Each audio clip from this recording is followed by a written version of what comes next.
This is Binghamton Now on News Radio 1290 WNBF Binghamton and WNBF.com. I'm Bob Joseph. This is Binghamton Now for Friday, July 5th, 2024.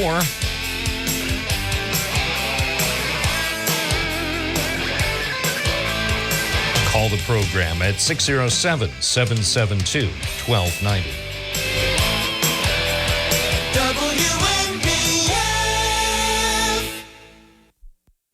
Celebrating the 5th of July with you, your radio or listening device. All callers will be accepted. Callers will be handled expeditiously and efficiently. At least that's the goal. 607-772-1290. Trust you enjoyed your 4th of July as much as I did. Celebrating the independence of the USA. And I commend the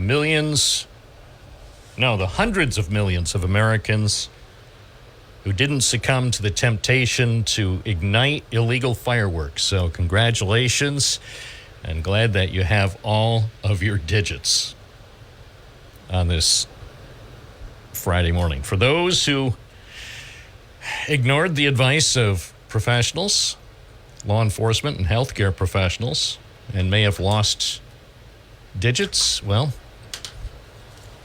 we of course wish you the very best. It happens every year. It's 9:12. Let's take a call. Good morning, WNBF. You're on the air. What's your first name? Where are you calling from? Scotty, the Golden Gate boy from California, Bobby. Wait, it's 6:12 out there. Why? Hey, man, early bird catches the worm. Early bird catches the show, baby. There you go. I'm batting leadoff. Give me 20 minutes, Bobby. Let's give it. No, wait, not 20 minutes. We have 47 minutes. I'm in my Friday mode, so I may just let you talk clear up till 10 o'clock. Go. It'd be like, you're kibitzing with Jerry Smith, right? Yes, but the difference is I won't interrupt. You will have 47 minutes of uninterrupted airtime. Courtesy. We'll call it the Scotty Show, the Golden Gate Boy Show, right on. By the way, I'm kidding. Some listeners are going, oh my gosh, now I have to call to prevent that from happening. But anyway, what's on your mind? Should we give a little disclaimer to your sensitive viewers? That's right. Yes, I will. That's a good idea, because we don't want any sort of federal intervention, especially after what, with the changes that could happen on January 20th. We wouldn't want federal intervention where somebody would take action if they wanted to be a dictator for a day or more. One of your sensitive viewers said that his doctor told him not to listen to you because he's going to... Well, I agree. I agree with his doctor's assessment. I'm not a healthcare professional, although I might someday play one on the radio. I tend to agree with his doctor. Best not to listen, and B, more importantly, Scotty, it's okay if he listens, but best not to call. But you're like Trident Gum. 4 out of 5 doctors say listen to Bobby Joseph, right? Because and I'll tell you why. That's because they have kids to put through college. Okay, starting off, I wanted to talk about last week, or actually this week. Seems like a day off. It seems like a weekend, didn't it? July 4th. By the way, God bless America. Happy birthday, America. Would love you. Absolutely. USA all the way. Doesn't get much better than this country. This country, contrary to the naysayers who say they want to make the country great again, this country is great, has been great, always will be great. And for the naysayers, the negative people who contend that this country is not great now and they need someone else to make it great again, I beg to differ. It's the American dream, Bobby. It's not the Mexican dream. It's not the Colombian dream, not the Russian dream. It's the American dream, baby. And I love America. Anyhow, starting off this week earlier, somebody says, oh, yeah, it's 70. That should be a cutoff point for politicians. I'm thinking there's a great Japanese movie that you might want to check out, and your viewers also. It's called The Bridges of Narayama. It's a Japanese movie. The age of 70 the people have to go to a mountain and die. It's just like... I saw that. Huh? I didn't see the whole movie. Wait, I saw something like that. I'm trying to remember what it was. I don't think it was exactly that movie, but that was the premise. And I just saw it like 2 or 3 months ago. As opposed to an age cutoff, what about just an intelligence test? And I'm serious. That's pretty darn scary. That could potentially put one political party out of business. Well, or have like a Jeopardy round. Okay, you got 5 Jeopardies, and whoever comes out on top after that, you're going to be our president, right? It's like that would be funny. Turn it into some sort of televised game show tonight on Presidential Jeopardy. Yeah, well, the Republican candidate, fill in the blank, and the Democratic candidate, fill in the blank, and also this third-party candidate, Junior. but speaking about age, okay, I entrust my money with Warren Buffett, and I put some money in Berkshire Hathaway 20 years ago when he was 73 and done quite well, and he's still going at it at 93. God bless him. So not everybody ages at the same pace, and getting to that, I think, these last 4 years, in my opinion, the party in power right now has done a great job. America is great. The economy is great. I've never been better financially. Gas prices are going down. It's less than $4 a gallon here in California. Yeah, and here, there are places selling gas around here approaching the $3 a gallon mark, and you know who did that. Joe. Sleepy Joe.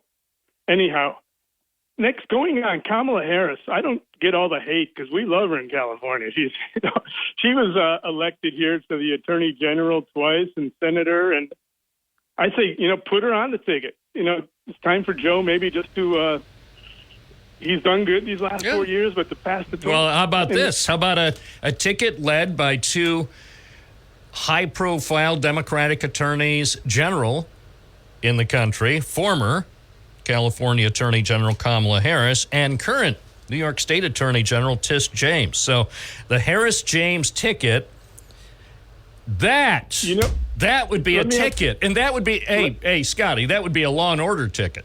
Hey, man, she was tough on crime in San Francisco. Well, Kamala Harris was tough on crime.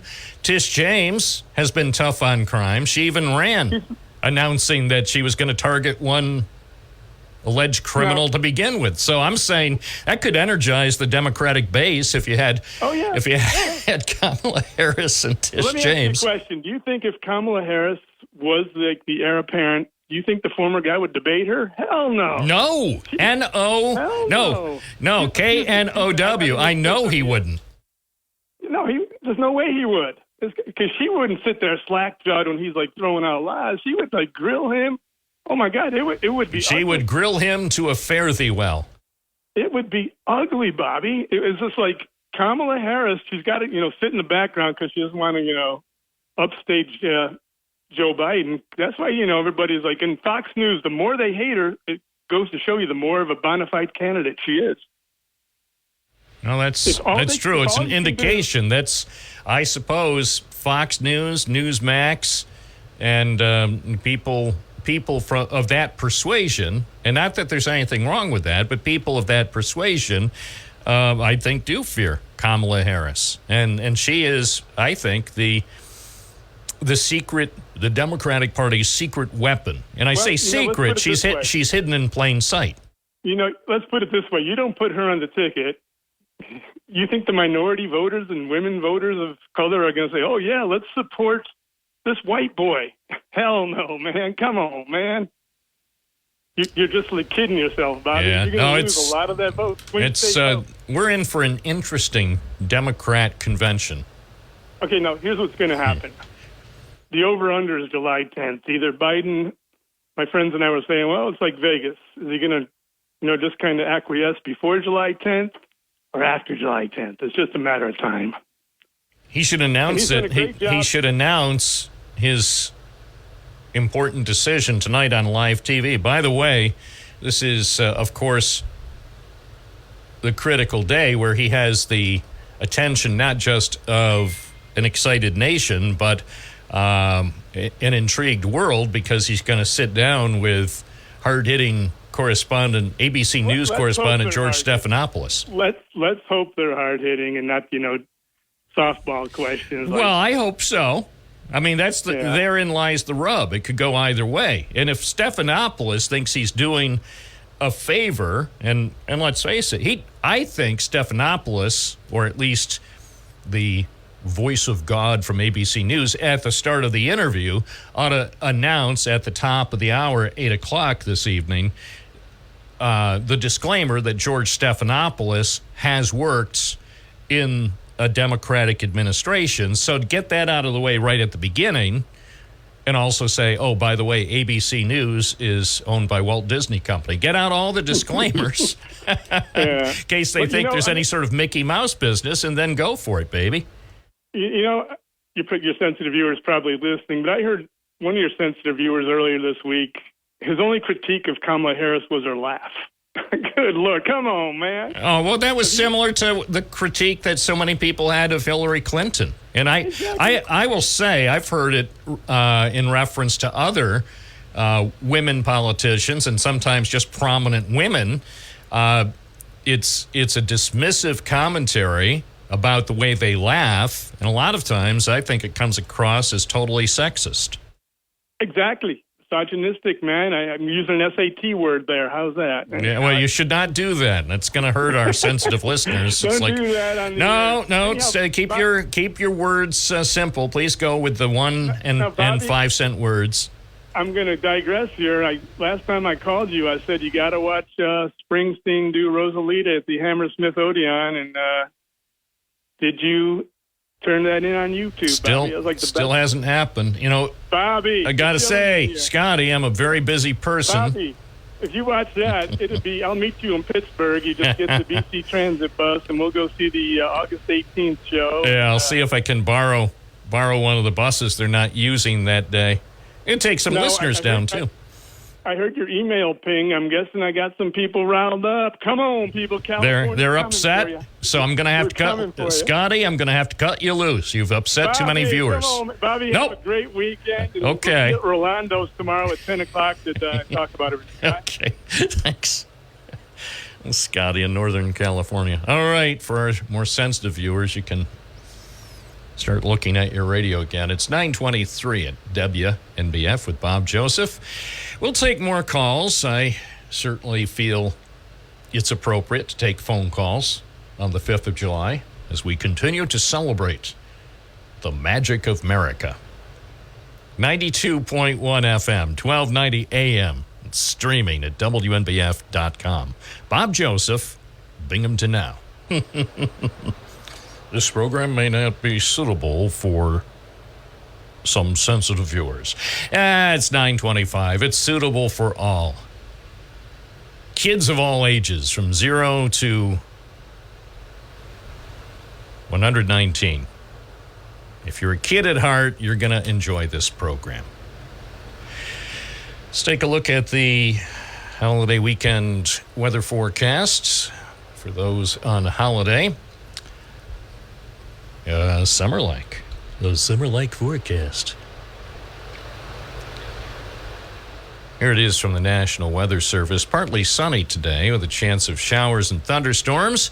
High 85. Mostly cloudy tonight with a chance of showers and thunderstorms. Low 71. Mostly cloudy tomorrow with a chance of showers and thunderstorms in the morning, then gradually becoming sunny, high 89, and mostly sunny Sunday, high 86. So there. It's summertime, and living is easy with WNBF. Right now it's 73 in downtown Binghamton, an amazing 23 Celsius for the Celsius crowd, for those who can handle the Celsius. Just noticed air quality is not so hot. Not sure what the problem is, but it's probably residual stuff from the illegal fireworks. That's what occurs to me. Residual particulates because of all the illegal fireworks that were detonated last night. Again, hundreds of millions of Americans refrained from the illegal use of fireworks, and then there always have to be a few, right? In every neighborhood. It's always a few. What it proves to me, let's see, so the air quality is AQI, air quality index, is 64 compared to earlier this week when it was around 18 or 20. So it's 64. So what it appears to me, just by the sheer volume of illegal fireworks that were detonated last night, means the economy is booming. Because for people who claim that they don't have enough money to buy food and gas and pay the rent and pay the utility bills, if you're detonating thousands of dollars in illegal fireworks, proves to me you've got plenty of money to burn. So the economy, at least here in the Binghamton area, based on the amount of illegal fireworks that were being detonated over the last 36 hours, the economy here is booming and zooming. Morning, WNBF. You're on the air. What's your first name? Where are you calling from? It's Johan from Binghamton. Yeah. Hi, John. Boy. What's on your mind? We're back the blue and all that. What's the cost of bad prosecutors and bad law enforcement? It's in the millions, hundreds of millions. Every year it's paid out. We don't hear anything about that. The Queller fake rape case, that's going to cost the county of Broome and the city of Binghamton huge amounts in potential damages, actual damages that they have, potential until the verdict. And I believe there will be a huge verdict. And I further believe that the case should take place outside of Broome County. But what a travesty of justice this is. What an amateur hour the Binghamton Police Department investigators displayed. Where are their apologies? These people, you got an assistant district attorney that hightailed it up and was hired actually in Albany County. She should lose her license. We need a special prosecutor, and I would urge Paul Battisti to appoint a special prosecutor. And everybody should be on the line here, the investigators. Why would he appoint a special prosecutor? The police backed him in the election. I mean, the police unions, as far as I know, every local police union in Broome County, if they endorsed a candidate in last November's election, they endorsed the current DA. Why would he appoint any kind of a special prosecutor that could potentially come up with something that could be embarrassing to law enforcement? That's not how the system is supposed to work. Well, maybe he could be like Jerry Mullen and conduct his own investigation into law enforcement and mass shootings, where the same set of circumstances in Uvalde yield criminal charges. Yeah, I agree. There could be a potentially significant cost to taxpayers for the way that case was handled. The other thing that also doesn't get much attention, why did the New York State Police delete the initial interview with one of the accusers? That's a good point. I mean, why don't you think state taxpayers also might be forking out some money in the case? Because seems to me that could have been the video. I believe it was recorded. I think it was an audio-video recording. Anyway, I believe there was a recording of the initial statement made to New York State Police, and by the time charges were brought, the video had been conveniently deleted by the Division of State Police. So what kind of a law enforcement agency deletes videos before something is played out? Well, those are the people that brought you the Cal Harris case. Oh, yeah. How's that going? Have we, I keep waiting. And even now, John, I look at the clock here on the monitor, and the clock keeps ticking. I keep thinking we're getting ever closer to the morning when Calvin Harris is going to call in the program with some exciting news. Yeah, but it's interesting the way the town worked. A small group of agitators that mostly spend their time agitating against the police forced the hand of the Binghamton Police Department, and I don't understand this thing. To me, it had a witch's brew of anti-New York City, anti-Semitism, anti-success, ingredients mixed together, jealousy. But what is really distressing to me is one of the victims, quote-unquote victims, false accusers, mother got into the deal, and she is in some of the paperwork, and she apparently encouraged her daughter to go ahead with this. Those people should be outed. And let me tell you something else. If money is going to be paid out by the government, they should secure judgments against these people who perpetrated and signed what they knew were false allegations.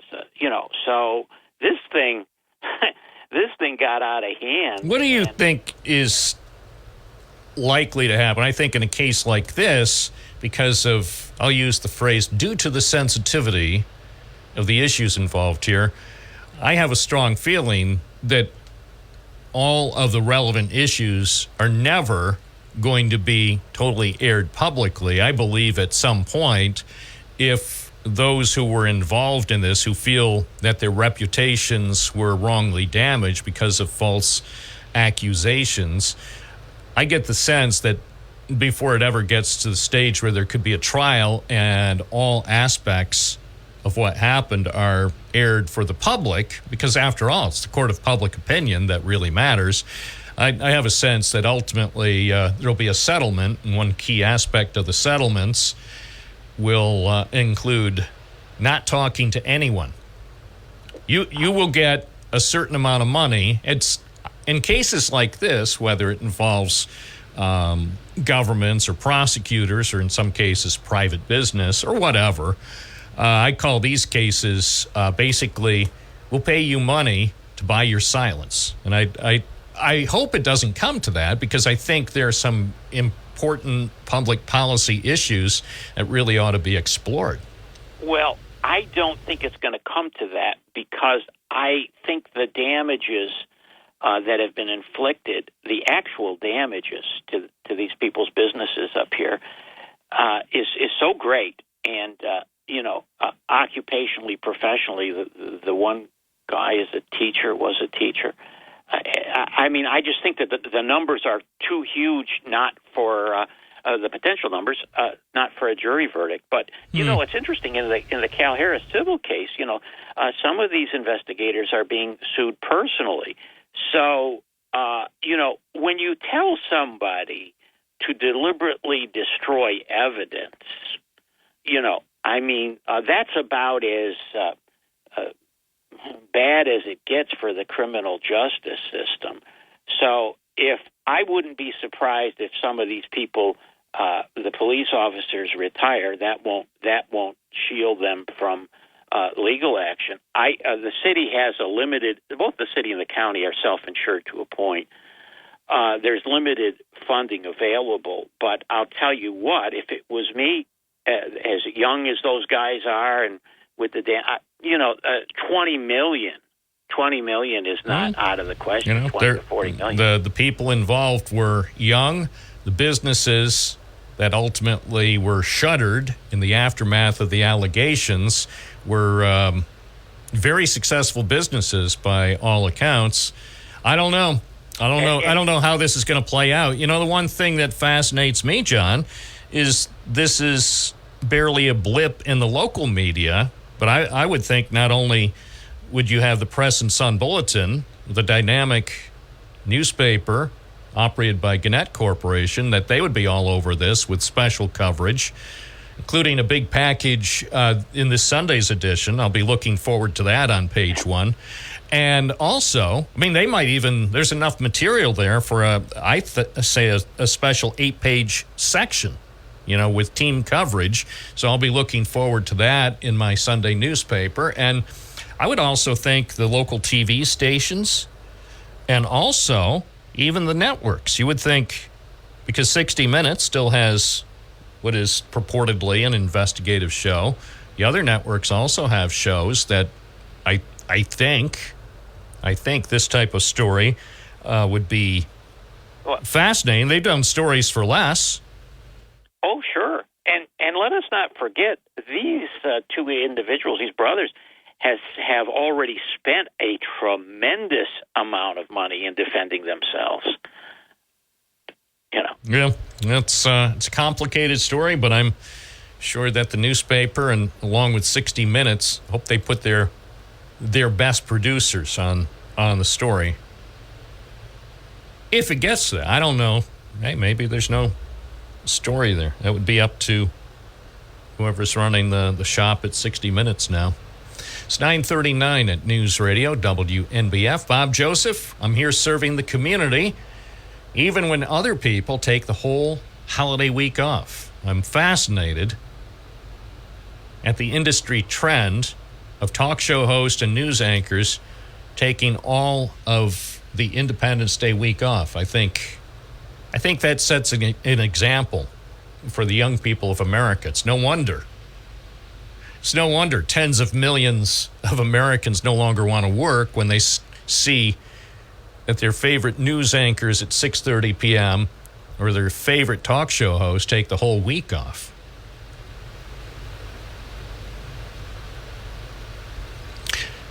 Although, now that I think about it, I was planning to take the whole week off too. But I didn't. But at least I disclosed that I had planned to take this week off. And then I thought, America really needs at least one talk show host on the job.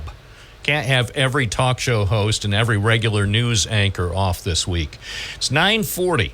Bob Joseph live on WNBF. 607-772-1290. Looking at WNBF.com. A very important story for people in Binghamton and for people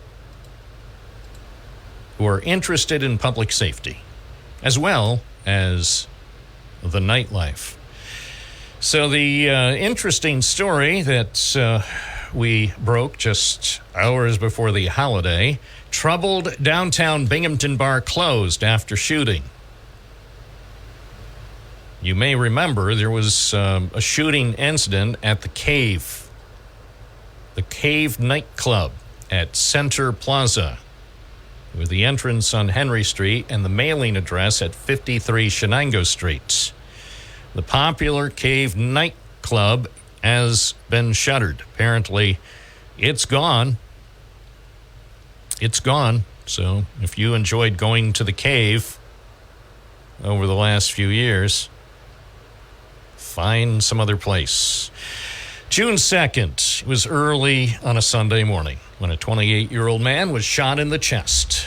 And, by the way, there have been no arrests in connection with that shooting. At any rate, that shooting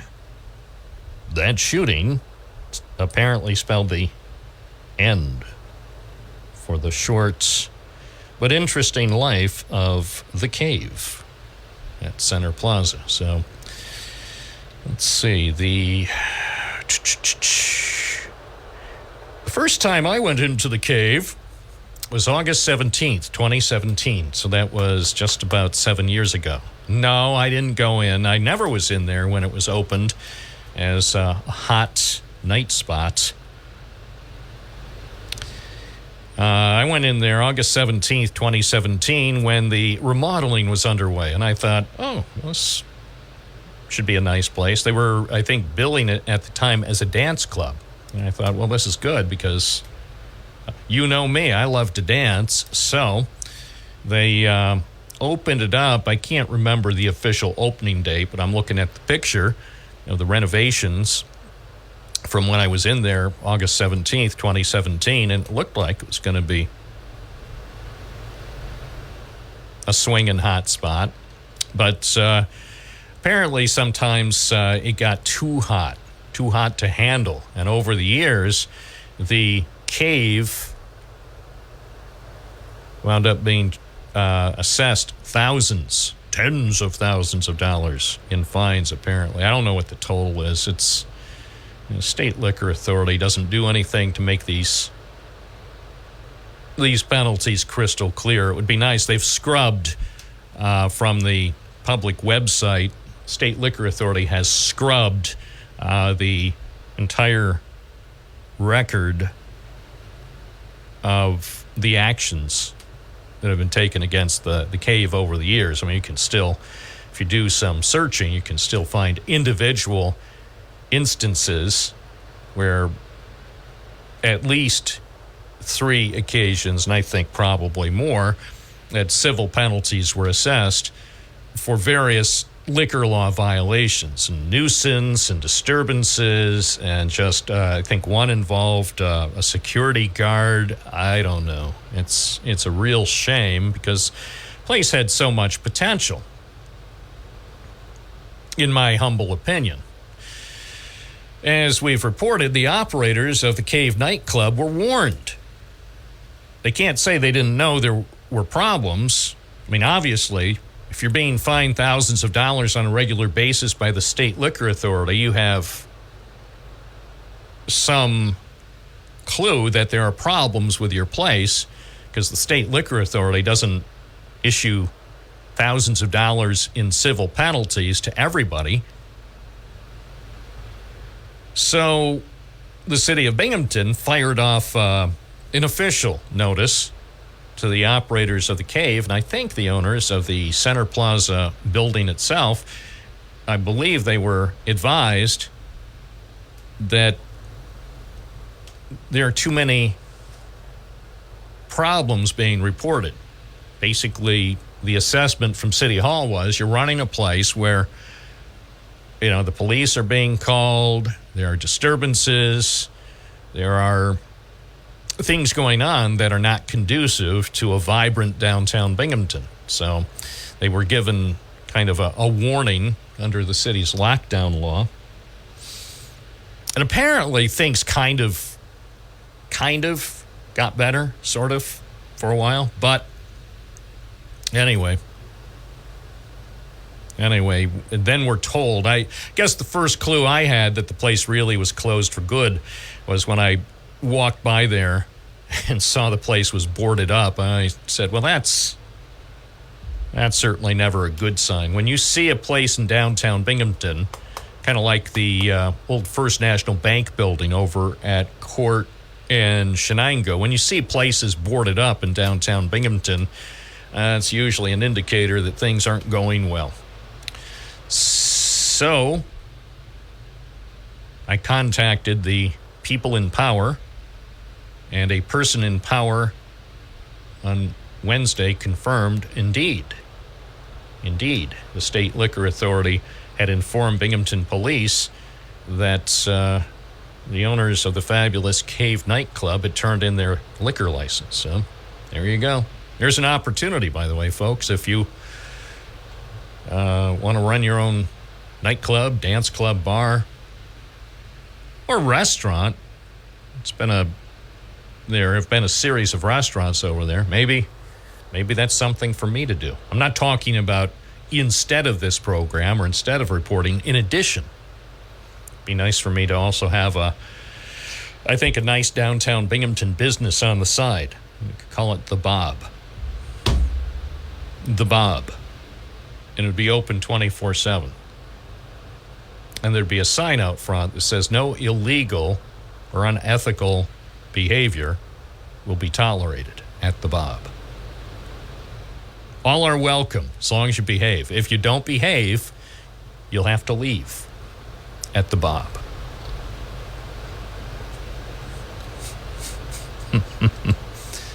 I remember, it brings back some memories. Back when I started here at WNBF Radio, we actually had our fine newsroom. The WNBF News Center, when I started for this illustrious operation, actually was in the building, the Center Plaza building. Our newsroom was just a few steps away from that venue, which at the time was called the Carlton. And that was actually a nice operation. It was, as I recall, pleasant, safe, outstanding operation. One of the things, too, that was convenient for those who worked at the WNBF newsroom, and now it can be told, there was a quick way to get from the WNBF newsroom and studios into the Carlton. We didn't have to walk through the offices and then out front. We could take a more direct route to go directly from the studios and newsroom to have lunch. So it was obviously we couldn't talk about it at the time because that was our little secret, but it was convenient. So say if it was snowing or raining or windy or whatever, we could just go, yeah, time for lunch. I'll see you at 5-ish. So anyway, hopefully they find that'd be a great place for a downtown Chick-fil-A. America's first underground Chick-fil-A. Now open Sundays. It's 9:51 at News Radio WNBF. Well, I've held off long enough, but I can't ignore the aardvark in the room. The reality is Joe Biden. And this is true. The reality is Joe Biden, President of the United States. He did make a very brief, mostly scripted public appearance at the White House on Thursday before many adoring fans. It's all about democracy. It's all about freedom. It's all about who we are. We're the United States of America, and nothing like it exists in the world. Happy 4th of July. Enjoy the fireworks. God love you all.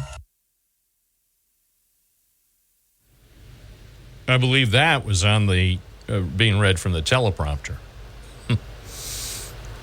Enjoy the fireworks. I saw the video, the expressions on the White House, the faces of the White House staffers and Secret Service. The expressions actually told an interesting story. We got to do what our founders did. Show the world we're a nation of dignity, honor, and just devotion to one another. This is, no, I really mean it. What? This is no, I really mean it? Did anybody, when he was saying that, so this is how, if I was reading from the prompter, I know it'll never happen because, for example, here at the station, we can't afford a prompter. So I don't have the luxury of having my material written out for me by people who are being paid substantial amounts of money by the nation's taxpayers. So I have to do all this off the cuff. But say if I ever got myself in a position where I was able to read some remarks that were prepared for me by taxpayer-funded speechwriters, this is how I would have read the same thing. And remember, I haven't rehearsed this. I just came across this in the last half minute. So this is how I would have read that from the prompter. We have got to do what our founders did. Show the world that we are a nation of dignity, honor, and just devotion to one another. That's all I would say. I wouldn't follow it up by saying, this is no, I really mean it. We got to do what our founders did. Show the world we're a nation of dignity, honor, and just devotion to one another. This is, no, I really mean it. All right. So the Stephanopoulos interview looms large.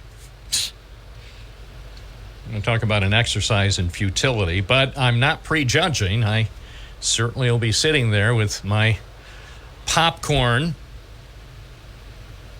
and banana cream soda at the ready to watch the ABC News special tonight on ABC TV. But I don't know. It's probably too little, too late. Well, who knows? I mean, he could dazzle us. But the bottom line is, as far as I know, the interview is going to be pre-recorded because, as the news reports have said, the president now doesn't want to do anything after 8 p.m. So it's scheduled to be on TV tonight at 8 p.m., which evidently is too late for President Biden.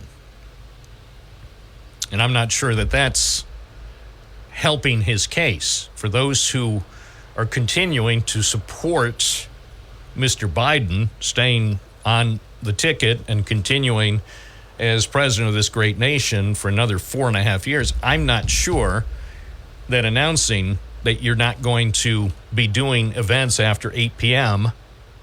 on a regular basis, I don't see where that actually helps to undo the damage from last week's debate. But anyway, I think if they wanted to really dazzle us, well, not dazzle us, if they just wanted to let us see once and for all just how good he is, they should start it tonight at 8 o'clock with the announcement, "Hi, I'm George Stephanopoulos here in the White House, in the Oval Office. We are live. We are live with President Joe Biden." This was originally scheduled to be a pre-recorded interview that was going to be edited so he could insert lots of commercials to make lots of money for Walt Disney Company. But Walt Disney Company and ABC News consulted with the president, and everyone has agreed that instead this is going to be a 3-hour live extravaganza with no breaks, no commercial interruptions, no editing. What happens between now and 11, you will see live. It's not AI. It's not edited. It's not fake news. It's the real news. So sit back and watch as we ask President Biden a few questions. That would be the best way. I'm Bob Joseph, live on WNBF. We've got more calls coming up this hour, so if you have things you'd like to talk about, be prepared to dial in and stake your claim to free airtime on Binghamton Now on this Friday morning. Start the hour off with Wendy Hans Washburn with a preview of the Colesville Super Celebration, which will be starting a week from today. Good morning. Good morning. How are you? I am fine. How are you doing? Great. How are things in the town of Colesville? Wet at the moment. Oh, is there a shower? It's raining out here. Yep, it's raining out here. Oh my gosh. All right. Is it heavy rain? No, just it's a light shower. It's not too bad yet. All right. Do they still have that bridge over in Center Village? Did they ever demolish the old bridge? No, the old bridge is still standing. I'm looking at it now. I was over there. I decided to take a ride out about a year ago to check out the Center Village Bridge to see if it was all it was cracked up to be, and I was impressed. It's 134 years old. It's one of the oldest bridges in Broome County. But they can't tear it down yet. No. They're looking in the water for I can't remember, goldfish or something. Yeah, something in there.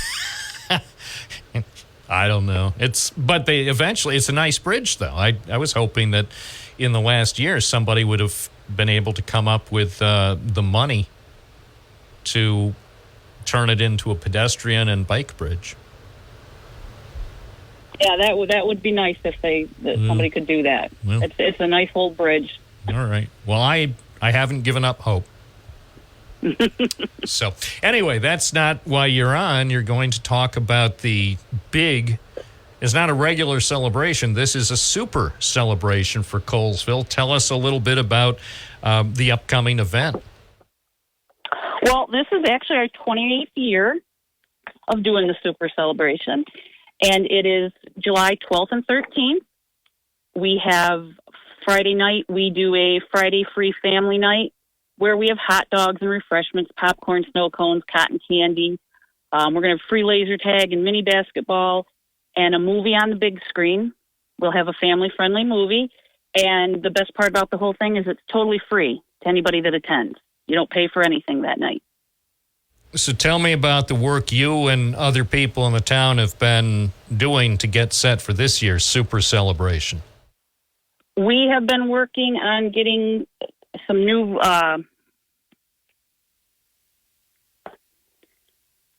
events here. We're going to have an antique tractor pull this year. We have a car show on Saturday. We have a baking contest Saturday afternoon for pies and cakes. We have a cornhole tournament. We have an auction on Saturday night. We have the Spirit of the Old West, Wild West shows that are here. We have them every year. They're very popular, and they come out and they do fantastic shows all throughout the day. And then at night, we have a massive fireworks display, and that's our big finale for the night on that night. Well, sounds like fun. Now, is this only for people in the who live in the town of Colesville, or can people from outside the town come to enjoy? Anybody. We welcome everyone to come and have fun with us. We have a lot of fun with everything. You know, we have tons of vendors. We have a bunch of food coming in, food vendors coming in. We have a chicken barbecue. There's pulled pork. We have a Mexican food truck coming in. We have an ice cream truck coming in. We have, I'm trying to think who else. We have a bunch of carnival games coming in. We have laser tag. We're actually going to have laser tag on Saturday also with a bunch of other games. All right. And like I said, the tractor pull, and we have a parade at 1 o'clock on Saturday. I was going to ask you about the parade. So do you know about how many people will be participating in the parade? We usually have in excess of 50 participants in the parade. We have fire companies and our antique cars. Some of our participants in that show will bring their car, will take their cars. Some of the tractors will go up for the show. We have our youth sports association will be in it. A lot of local businesses will be in it. Sounds great. And that starts at 1 o'clock on Saturday. Yep. Mm-hmm. So with the baking contest, do you think anybody will be baking any brownies or chocolate chip cookies? Well, with the two categories, we change it up every year. This year we're doing a pie category and a cake category. Oh. Well, then maybe somebody will make a chocolate cake with peppermint frosting. Yeah, hopefully. I hope so. Lots of interest in that this year. And you can enter more than one entry, and you can enter both the pie part of the contest and the cake part. We're not limiting anybody on anything on that. Sounds great. Anything else you wanted to add? Just, like our auction, we have an auction because we are a nonprofit, so we get sponsors and our vendor money, and we have an auction on Saturday night, and that's to raise money to pay for our fireworks show.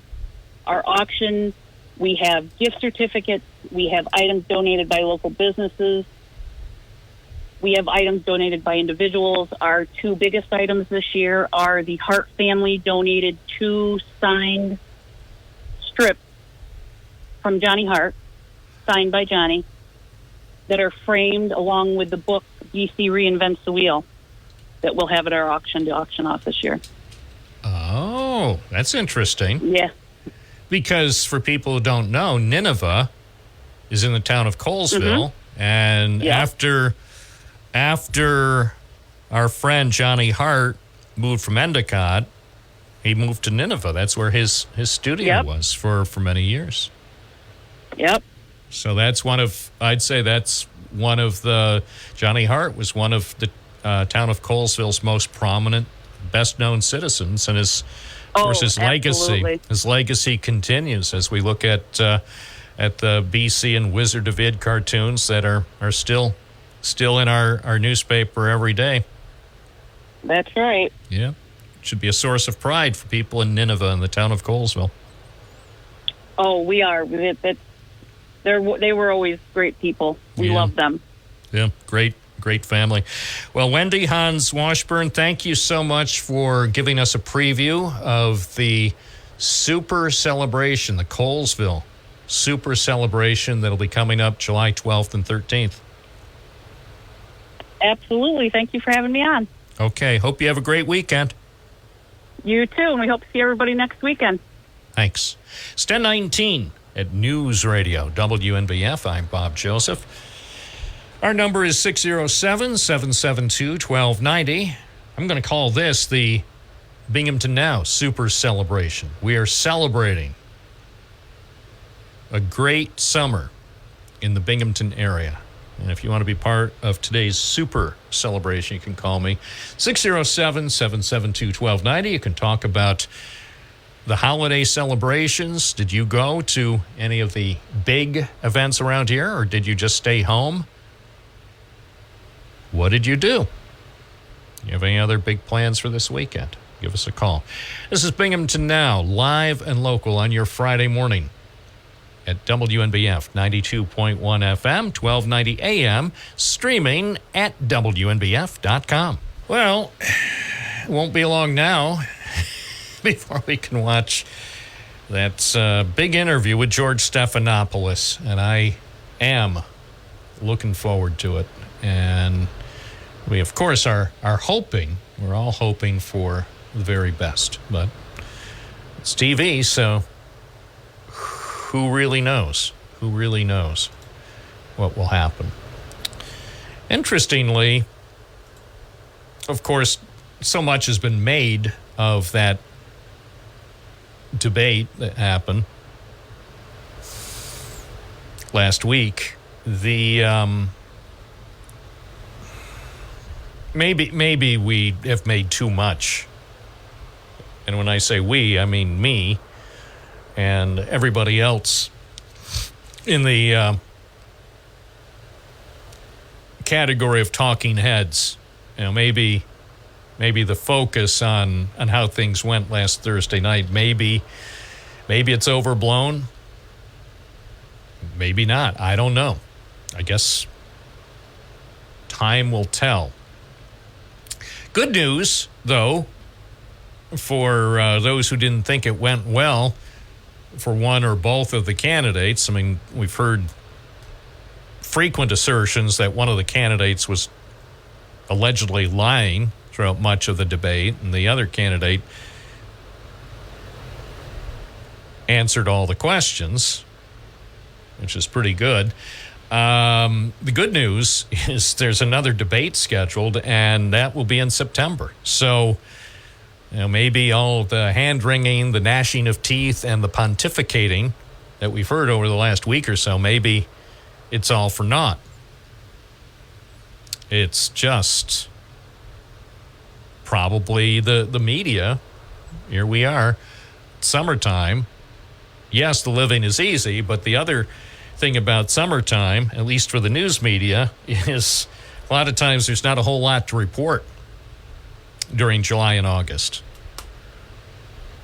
Sometimes not only do Americans take a holiday during the summer, but sadly, news sometimes seems to take a holiday. So sometimes you've got days or weeks with no apparent big story. So, of course, your liberal media, and that's what it is, right, people? It's the liberal media spending all this time bashing Joe Biden because the liberal media just doesn't like him, evidently.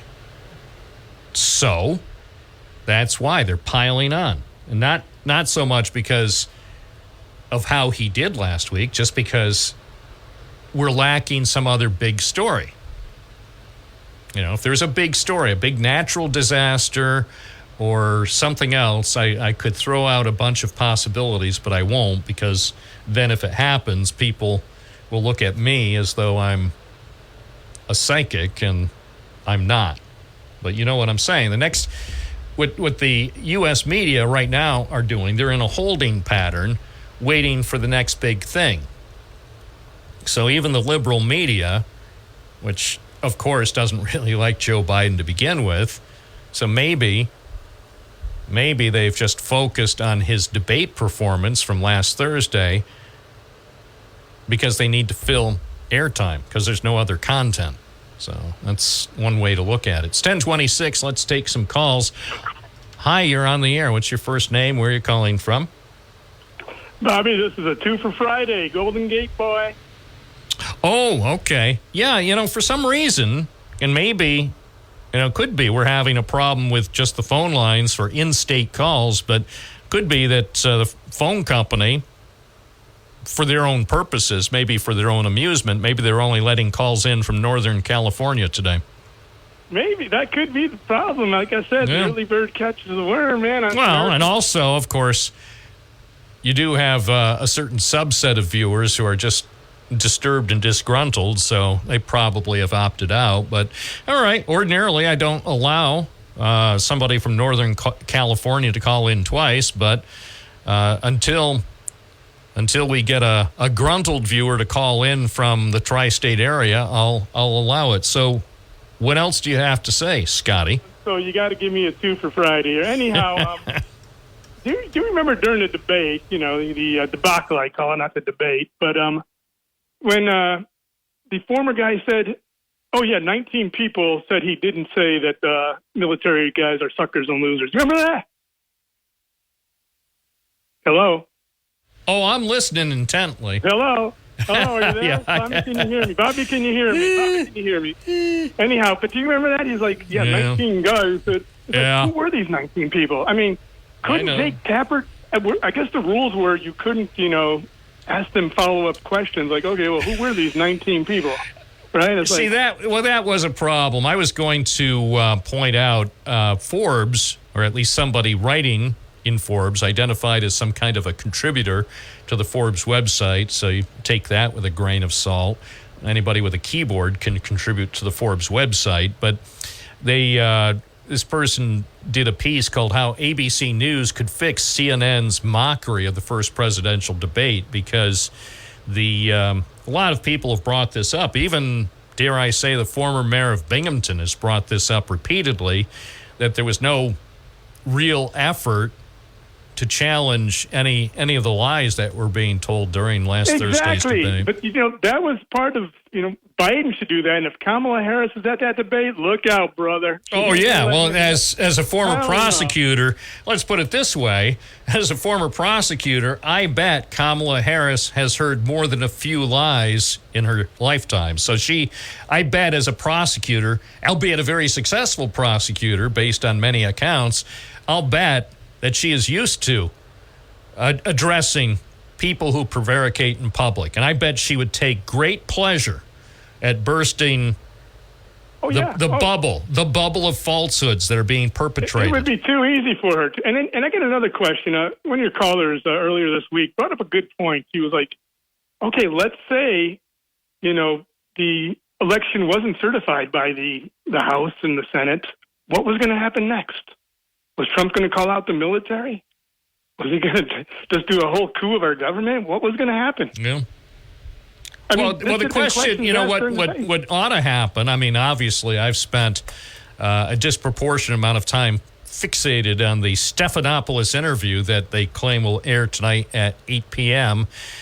But I think, in the interest of fairness, ABC also ought to do an hour-long interview with Stephanopoulos interviewing Donald Trump today. So after they record... You know what? Yeah. So in fairness, that's what they should announce. They should announce whoever the president of that Mickey Mouse operation is. I can say that because they're owned by Walt Disney Company.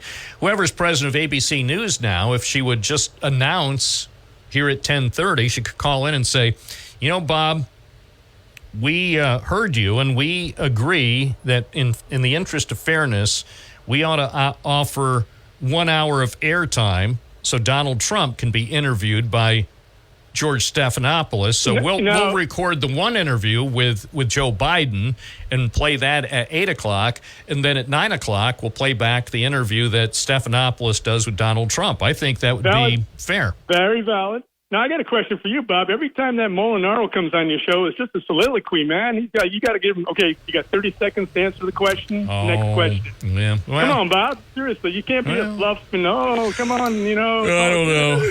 I don't want to. Anyhow, Bob. I don't want to find myself having to field inquiries from 60 Minutes. It's or even better. Yeah, I know. Well.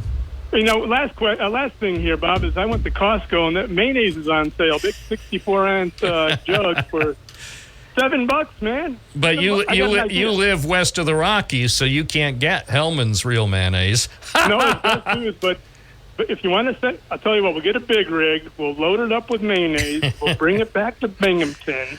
We can have our own mayonnaise stand to be like a soft serve ice cream stand.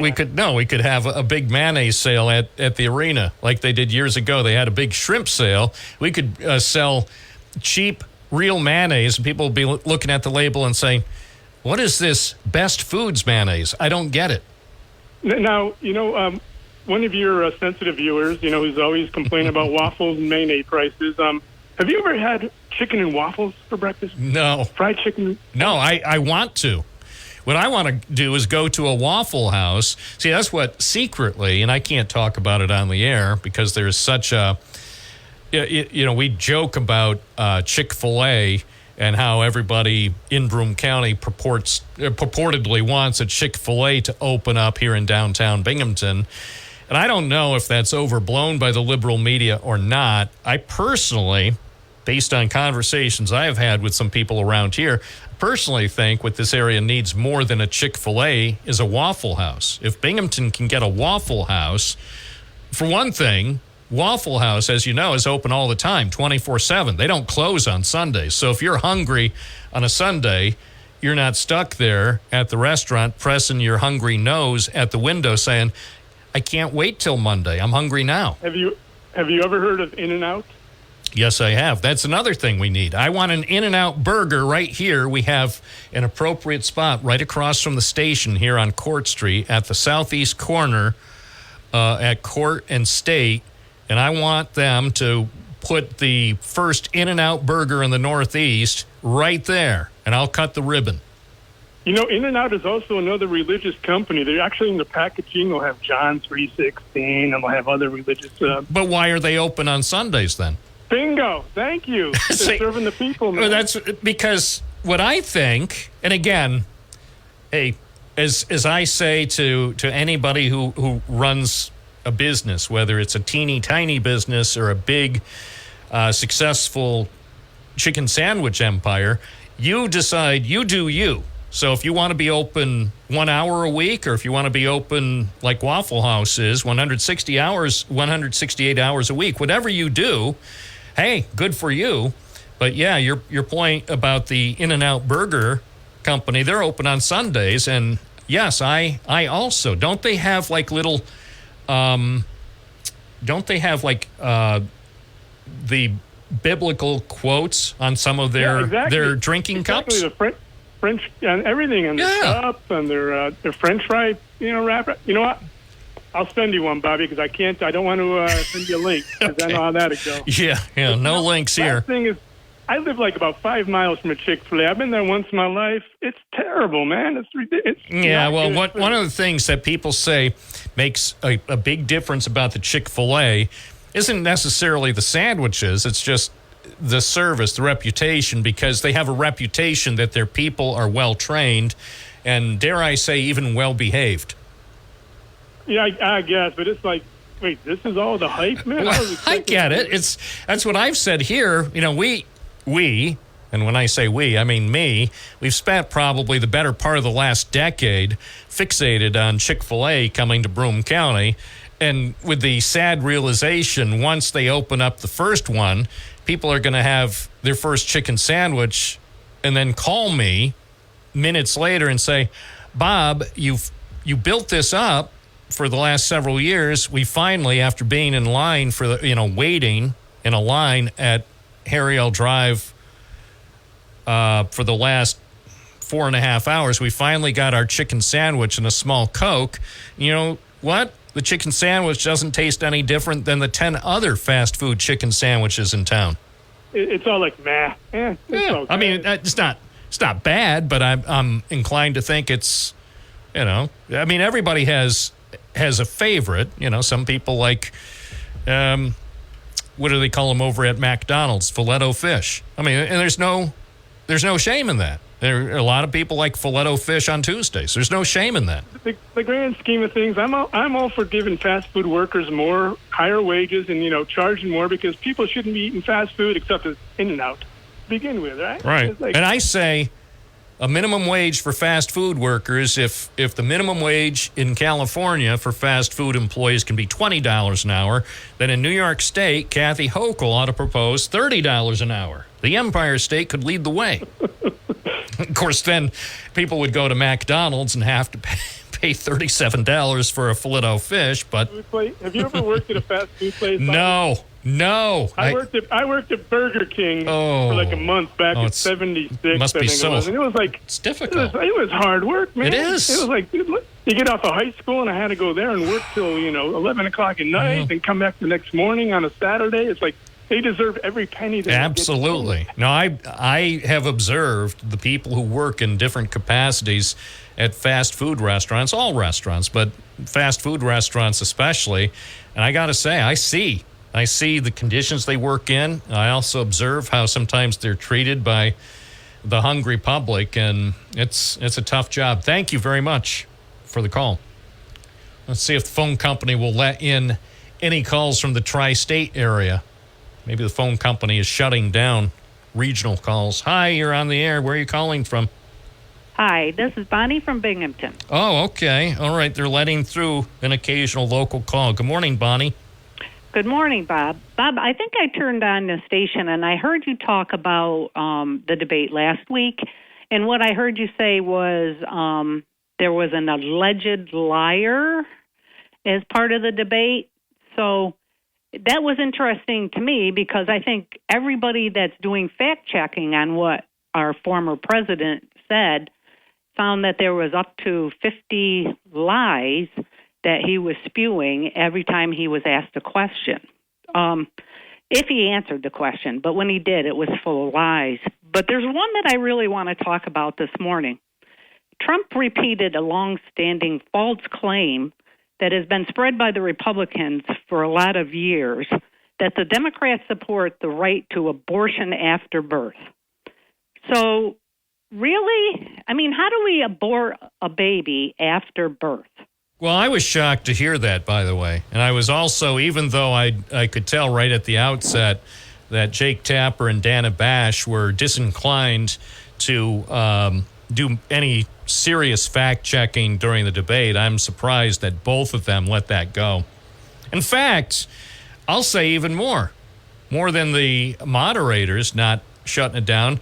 I don't recall Joe Biden pushing back as hard as he should have, because it seemed to me that would be an obvious thing for Joe Biden the next time he had a chance to talk, when they turned his mic back on, to say, Mr. Trump, what you said is totally false. So that was did I miss it? Did Joe Biden? He did say that. But did he push back forcefully? See, well, he said he needed, in my opinion, especially since he got off to such a wobbly start, in my opinion, he needed to seize on such a bald-faced lie and pound it. I mean, not literally, Sean Hannity, figuratively pounded that and said, spent the next 2 minutes or even the next 22 minutes saying that I, for one, Mr. Former President, I, for one, am not going to stand here and take that kind of incredible falsehood when most of the people viewing know that it is absolutely, positively untrue. I think he really had an opportunity, and it was a missed opportunity. to really drive home the point. I do not believe he missed opportunities. I believe he's clearly stated that Donald Trump was lying. He's a lying crook who's a sex offender. I heard that. I heard in the substance of the debate those words. But when you come out and say that an abortion occurs after birth, you need your head examined. That's murder. Exactly. And that's what, and Joe Biden didn't say that. Joe Biden had the opportunity, and to your point, Biden did respond to some of the clear falsehoods being delivered on live TV by his Republican challenger, but I don't think Biden responded effectively and forcefully enough. And you know what, Bob? I don't really care what you think. I care what everybody thinks. Okay? Everybody knows that is a falsehood. That's a real falsehood. Okay? You cannot do that physically. Right. So why didn't Joe Biden say that? Because he's a kinder man. Please, Bonnie. Okay? Please. Why don't you focus on the fact? No, he's in the fight of his life, and he's fighting. Ostensibly, he's fighting for the future of democracy in America. So this is not. It was not a time for him to be kind to the former president. It was time for him to respond with force if he really wanted the job. If he wanted the job, he should have fired back with all guns blazing, figuratively speaking. To be Donald Trump, didn't you? Because you wanted him to be crude, rude. No. There's no need. Absolutely, positively not. There was absolutely no need for Joe Biden to lower himself to the Trumpian standards of, as you say, crude and lewd and rude. But he could have fired back more forcefully while still being polite and presidential. I think the substance of Joe Biden's debate was there. I cannot say the same for Donald Trump. He confirmed what he's going to do to this country. Democracy is going to go away. Social Security is going to go away. Our vets better watch out. The women of this country better watch out. The LGBTQ community better watch out, because this man is going to take rights away. He's going to destroy the ability for us to take care of the poor in this country. He's going to take us right back to an economy that's going to go into a recession. He had nothing but lies. And I cannot understand. Well, then Mr. Biden at the September debate had better point it out. He ought to be the dark Biden that so many people were expecting or hoping to see, and he has to respond forcefully. So in the September debate, we better see a different type of Joe Biden if he really wants to win 4 more years, because he needs to energize all the groups that you just mentioned. And by the way, if all the groups you just mentioned get out to vote on November 5th, then there's no way that Trump can win, because they constitute the majority. Women constitute the majority of people in the United States. And then you add the other groups that you just mentioned, there is absolutely no way Trump could win if those groups are energized and get out to vote. Yes. And there's, I could be on the phone at least for every day for the next 60 days talking about the lies that he spewed. And the other one that really frosted me the most was, all I hear is border, border, border. Okay, border, border, border. 4 years we had an opportunity to fix the migration into the United States at the border. Nothing got done under Donald Trump except we bought a dog. Okay? And that was a comment he made during the debate. So he bought a dog. Well, thank you for that. I love animals. I'm glad he bought a dog. But really, did you build any more of the wall? Did he get Mexico to pay for it? And did you get Mexico to pay for it? And did you separate children from their parents? I just don't understand why we are not focused on the stupidity of his answers. But the short and simple reason why we're not focused on what Trump did last Thursday night is because of how poorly Biden did. Because if Biden had at least lived up to basic expectations, then the focus would have been almost completely on the things that Trump said. But unfortunately, the doddering and weak and confused performance of Joe Biden took precedence. And I don't think anybody, let me rephrase that, I don't think most people thought it was going to be that bad. I don't think Joe's performance, which I didn't think was that bad, I think he had a gaffe at the beginning, and I think he got better as the debate went through, but his answers were factual. The facts were not there with Donald Trump. He was rude. Bottom line with the debate, if people were going to judge the debate solely based on a transcript, I think Joe Biden would have won it easily. But the fact is, that's not how people are viewing the debate because they saw it unfold live. And part of it had to be, are you going to go to sleep tonight comfortable seeing that Joe Biden, who had difficulty between 9 o'clock and about 10:40 this evening, are you going to go to sleep comfortable in the knowledge that he's in charge between now and dawn if something terrible happens in the world? I would have gone to bed very comfortable that we were in good hands. But I'm going to counter that one. 4 years under Donald Trump, what makes him fit? Oh, I remember he said it was 2 rounds of golf. Okay? That does not make a man fit for the presidency of the United States. Well, I appreciate your call. All righty. Thanks. Bye-bye. Have a good weekend. It's 10:47, live and local, WNBF. If anybody else wants to call, I know the phone lines apparently have been throttled or something. Or maybe not. I don't know. Oh, now they're all working. All right, well, don't you worry. If you're calling, we're going to get all the calls in. As many calls as possible. That's what we'll do. Coming right up here on Binghamton Now on WNBF. With more calls, Bill in Charlotte, you're on the air. Oh, good morning. So I just turned my radio on, and somebody was, a caller there was talking about the afterbirth abortion.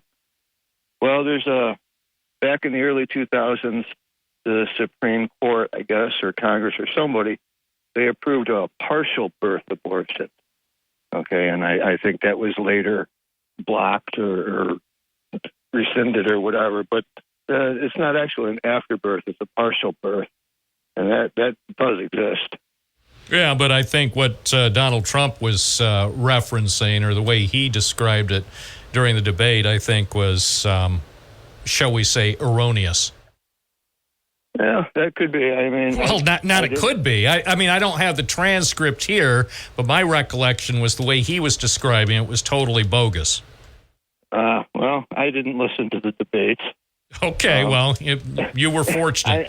You're one of the fortunate few who wasn't subjected to the atrocities. Yeah, I've been hearing that, and I'm definitely glad I didn't watch it. Yeah, your life is better for it. Anyway, how are things in Charlotte? Everybody happy? It's very hot. Okay. In fact, the heat index tomorrow is supposed to be over 105. Oh, my gosh. Well, stay hydrated. Stay hydrated and try to have a good weekend. Thank you. You too, Bob. Yeah, we're trying to get in as many calls as possible before the weekend. Tom in Susquehanna, you're on the air. Oh, hi, Bob. Listen, this is also an out-of-state call. I want to make reference, first of all, what they were talking about was the governor of Virginia, the former governor of Virginia, who is a doctor, said that they would have the baby and then they would decide what to do afterwards. Now, that was a democratic principle. So to that, I want to refute Frau Hilda there. And let me just go back again on the thing about Trump with the, I forgot about now what I was going to say. They were talking, well, only thing I'm going to say now is that debate was a disaster. And for them to spin this and keep saying that, oh, boy, Trump did this, Trump did that. No, Biden could not answer. Well, it was a disaster for both candidates. Again, I pointed out the liberal media is going after Trump or going after Biden right now because of such a radically poor performance. Nobody alive today has ever seen a presidential debate that was so terrible. I can't even think of the right words in the English language to express just how terrible it was, and that's why the liberal media now is focusing almost exclusively on how bad Biden was. But Trump ought to thank his lucky stars, because in the September debate, if Biden is still the Democratic candidate, he's probably going to clean Trump's clock. Bobby, with all that's gone on, do you actually think? Do you think that Biden is more qualified to be president than Trump? That's a trick question. I'm not gonna respond to a question like that. I don't have any control over it. If I had control, I would give you an answer. No, I have control. I'm talking about it. Hey, I thought you were supposed to stop down at my place today. Well, my plans have changed, but one of these days I'm going to stop down. It's not going to be today, though. Stop this nonsense. Biden is anybody that feels that the way they're spinning this is so ridiculous. He's doing the best he can, though. What? I say Joe Biden is doing the best he can. Give him some credit. He's the best he can, Bobby, is nothing. The man can't stay up past 4 o'clock in the afternoon. There are a lot of people like that. I know people who take naps at 4 in the afternoon. There's no shame in taking a nap. Hey, Bobby, how can you defend that speech? I mean, honest to God. And that, that guy that calls up from California? Yeah, Scotty. He's from California. But never let him worry about Newsom. Never worry about you guys, that Molinaro guy. All right. Well, one of these days, I'm going to pop down there to Susquehanna, and we're going to have a cup of coffee. Sharon in Vestal, you're on the air. Hi, good morning. Hi.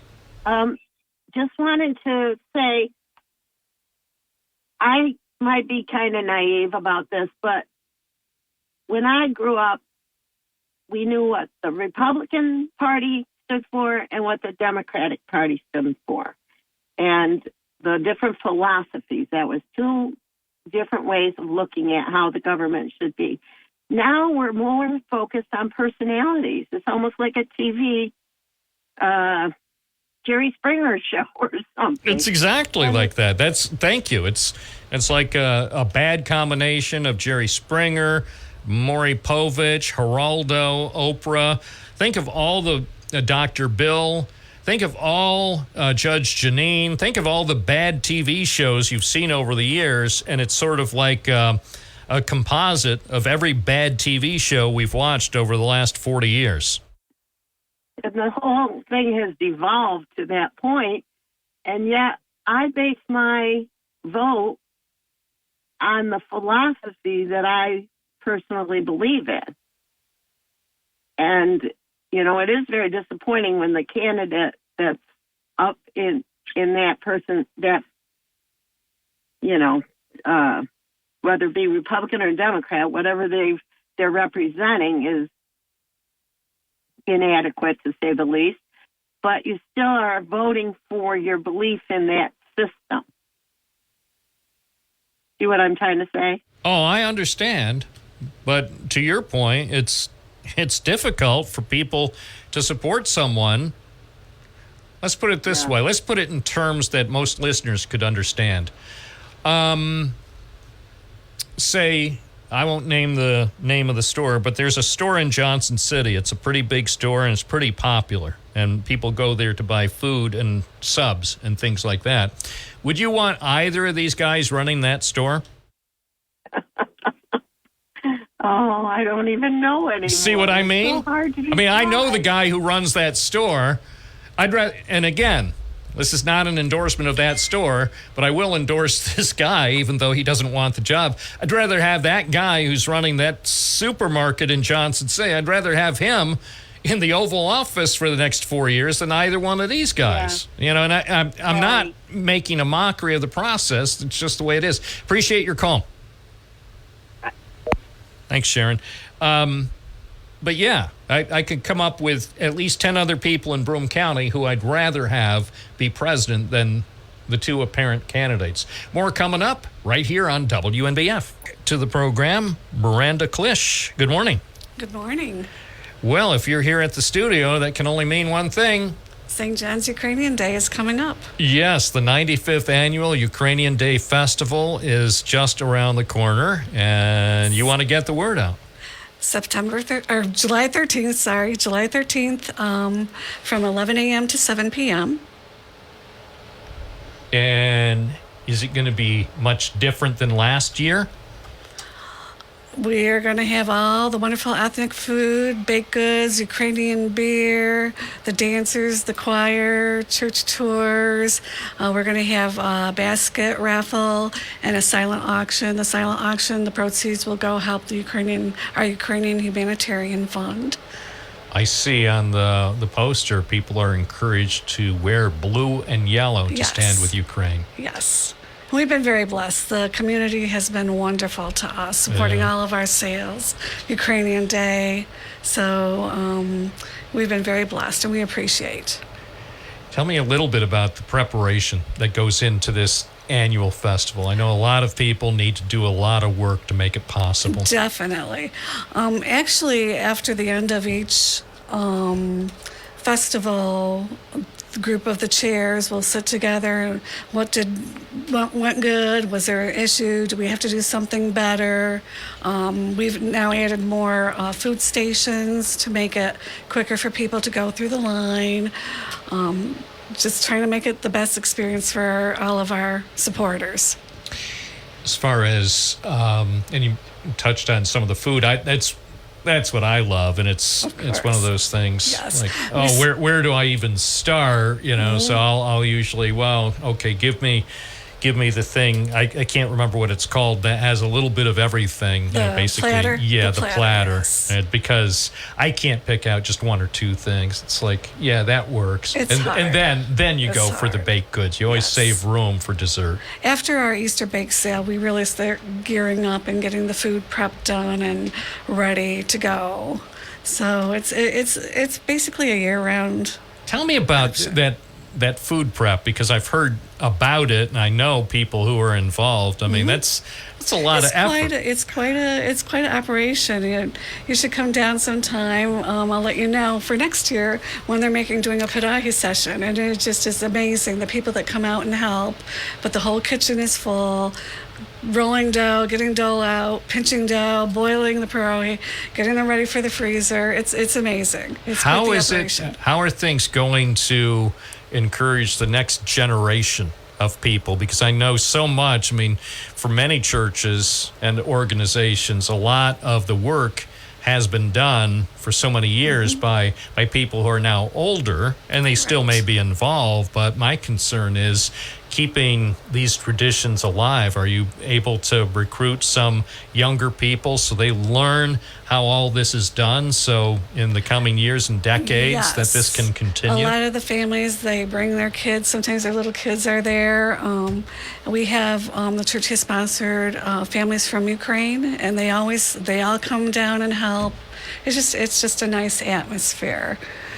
Now, so for people who may not be 100% familiar with what church, the St. John's Ukrainian Day Festival, it's easy to get to. It's right off Route 17, exit 71, right near Airport Road.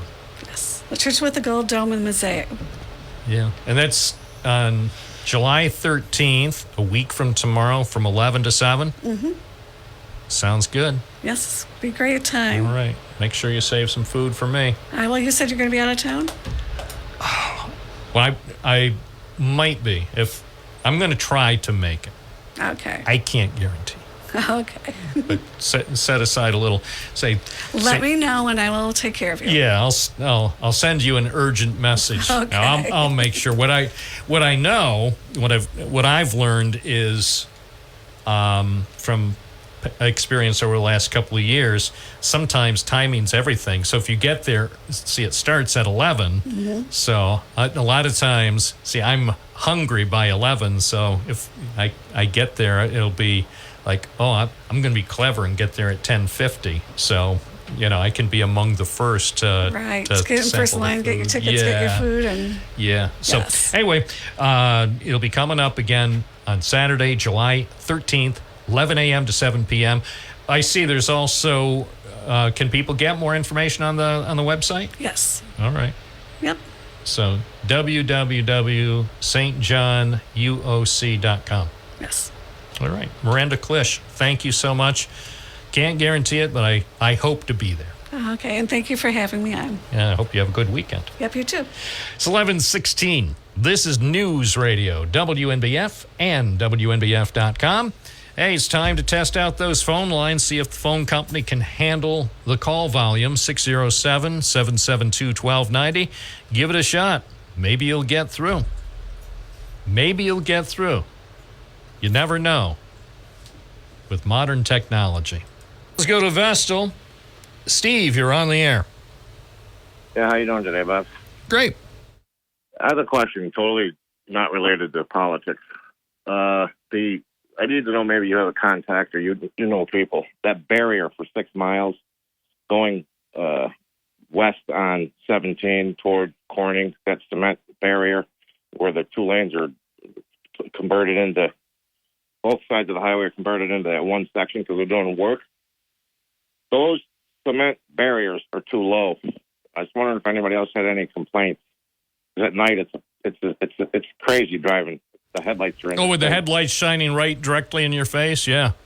Yeah, I drive all over New York State in the Northeast, and those barriers are all higher everywhere else but these. And driving at night here, it's crazy. Even with your low beams on, you're literally getting blinded. I'm wondering if there's a minimum required height for those things.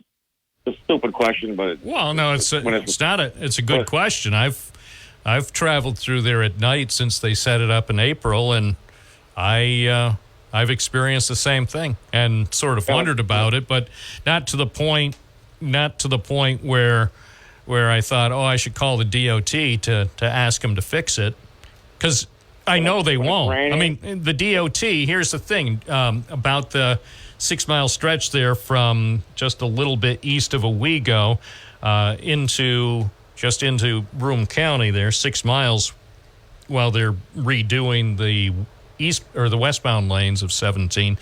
Say if I call and you call the DOT, you're not going to fix it. I mean, if they wanted it set up right so we weren't blinded at night, they would have set it up right the first time. Right. That plus the white line. They never got rid of the old white line. I know. And it's raining. To me, and again, just between you and me, this doesn't go any further. I think it was a fairly shoddy job. I agree with you 100%. But then again, I think this is not to go any further, but my personal opinion is, because it's in Tioga County, which is a Republican county, I think Tioga County, when it comes to the DOT, tends to get short shrift, and not because of the people in the Binghamton region DOT office. I think it goes all the way up to Albany in the governor's office. That's why it took at least 3 or 4 years to get this road that was in such rough shape finally to the point where it's being fixed. But remember, this is a 2 construction season job, so even though by November or early December the westbound lanes, the newly paved westbound lanes will be open, that means for the winter, people traveling eastbound are going to have to deal with a road that's in the worst shape it's ever been. Right. It's going to be terrible in the winter with that barrier being so low. But again, I believe, and I don't have any evidence to support this. It just seems that they let it get so bad and they let it go for so long. And remember, that westbound side, before they finally closed it in April to start the project, was in such terrible shape that a high percentage of drivers were using the passing lane anyway, because the driving lane was in such deplorable shape that they probably felt their cars or trucks were going to fall apart. Yeah, I spent a fortune on ball joints and shocks. And all right. Yeah, no, it's a good point. I'll tell you what. The proof will be in the performance. We'll see in the next couple of weeks, because I know people at the DOT in the Binghamton Regional Office listen to this program, and I'm not sure if they're working today, but even if they're not working, some of the people who work for the Binghamton Regional Office are hearing this. So we'll see in the next couple of weeks if they either call, maybe Monday or Tuesday, with a response to your concern about the height of the barrier through the work zone, or if they decide not to call but just to fix the problem. Maybe they'll listen to what you said and what I said and say, you know what, we'll show that we love the people of Tioga County and we'll fix it. That'd be awesome. Yeah, it'd be great. I mean, because you know me, Steve, you know me, I'm not here to pick a fight. I'm just here to help people. Hey, you helped me in the past, so that's why I called you. Okay, thank you. Yeah, 1124. I'm on your side. But here's the thing. I'm on the side of everyone. I'm on the DOT side. I'm on Governor Hochul's side. I'm on everyone's side, because what I want is for everything good to be done and for things to be done the right way. Just do it right. There's no reason for people to have to travel through the 6 Mile work zone with the traffic now and probably through early December, all on the eastbound side of the highway while the work is being done on the other lanes. There's no reason for people to have to be blinded at night. Fix it. Fix it. They know how high to put things so oncoming headlights aren't going to blind the drivers in the opposing lane. They know how to do it. It's a question, do they want to? It just costs more. Takes a little extra time. Do it. Why not? Why not treat people of Tioga County like they're New Yorkers you love? Hi, you're on the air. What's your first name? Where are you calling from? Hey, good morning, Bob. This is Vinny from Binghamton. I'd like to say, first off, it is so nice. I got to tell you that. Can I tell you the truth, Bob? It is so nice to hear a female, as Bonnie from Binghamton just called in a while ago. Oh, that was great. I was so pleased. And she had the courage of her convictions. Did you notice that? She spoke directly to the host. When she didn't agree with the host, she didn't sound totally exasperated, but she stood her ground. Yes. Yep. I love it. So excellent, Bonnie, if you're still listening. Hey, Bob, one of the questions we keep asking ourselves is, some of us, is why is the Republican Party afraid of Donald Trump? Why are these congressmen in the Senate, why are they so afraid of Donald Trump or saying anything? Well, I think I got a second answer. I don't know how many of you saw that Rachel Maddow interview with Stormy Daniels. That was interesting. Do you know, Bob, first of all, she owes him $600,000 in the interview. She talked about her 10-year-old daughter now, who she has in hiding because of the death threats that she's had. They've injured her horse. They have killed her dog, and she's still getting threats. They caught the guy. And Rachel Maddow goes, wait a minute, how come we haven't heard this in the news? She goes, because I haven't said anything. She goes, they caught the guy who killed her dog and death threats. They caught this guy. And until he gets in jail, she goes, I won't sleep. She goes, I won't even tell him where my 10-year-old daughter is because she's in hiding. Because of this is what this guy does. He brings out the evil in people, and it's okay. Guys, it's okay. Don't worry about it. By the way, I didn't even hear about this because I just don't watch the cable news that often, especially at night. So I'm seeing this for the first time. And so this is, Here's a headline on one of the websites that America has. It's called Deadline.com, which is said to be a reputable website. It's based in Hollywood. Stormy Daniels tells Rachel Maddow of harassment and threats after testifying in Trump hush money trial. And so this was on July 2nd. So I guess it was aired on Monday. It says in her first TV interview since Trump was found guilty, Stormy Daniels said she was subject to harassment and threats after testifying in the trial.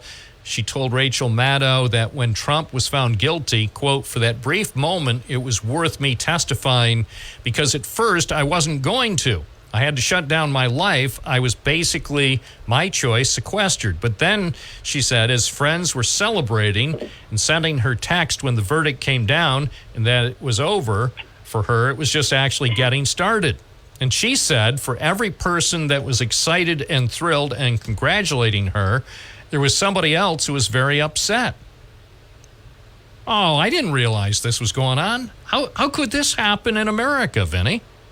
Well, Bob. Well, this is my point. This is why these senators and congressmen. This is why they're afraid of this guy. And think about this: who said the same thing? Fauci. Oh, yes.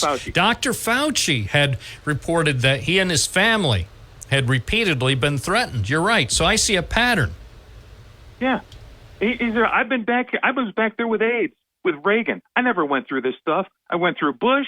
I went through Clinton. I went through Obama. And when I get with this guy, all this stuff happens. They want to sit there and blame me for COVID.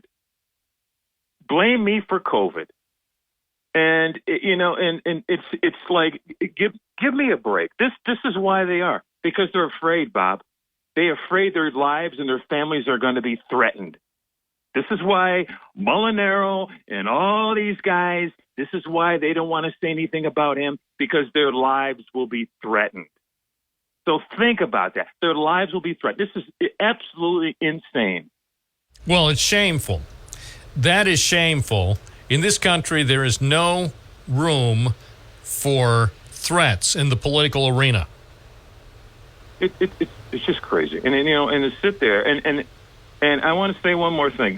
And I said this last week about getting on the Biden train. Now you've got one of their donors. Now this is so funny. They print it and they print it right first thing. Typical news. They won't print things like the CEO of Blackstone not giving to Donald Trump's campaign and all these other CEOs. They're not giving, but they want to do the first one. Abigail Disney. She said, if Joe Biden doesn't step down, I'm not giving any more money to the Democratic Party. No, she said, we can't be timid about these things and blah, blah, blah. And these are the people that I talked about last week. I knew they were coming. I said, listen, it goes like this, Abigail. You either get on the Biden train or get off and get the hell out of the way. Okay, because we're not going to be timid with you or anybody else.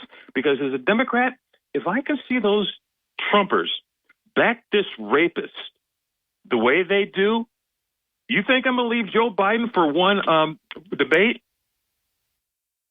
Will you watch the big interview tonight? Yeah. Okay. Here's my question, though, Vinny. Why can't it be live? Why shouldn't it be a live interview? Well, I'll tell you what. This is my thing. I'm going to go back to that right after that debate when he went down to Raleigh, North Carolina, and talked about his shortcomings. And some people said, oh, that's easy to read off a teleprompter. Not when you have to be humble, because that teleprompter, that part, how he ended it was his shortcomings. I know I can't walk the way I used to. That's hard, Bob, when you're talking about your shortcomings. I agree, but it still misses the point. Why is this not, if he wants to prove once and for all that he still has what it takes to be the most powerful person on the planet, why can't he do a 1 hour live interview with George Stephanopoulos tonight at 8? Because he's got to be in, I think, Wisconsin. Oh, he doesn't. He doesn't have to be anywhere. The most important thing, in my opinion, Vinny, is tonight at 8 o'clock that Joe Biden show up and say at the start, say that ABC had planned to record the interview earlier in the day and then present a recorded version of the interview tonight at 8.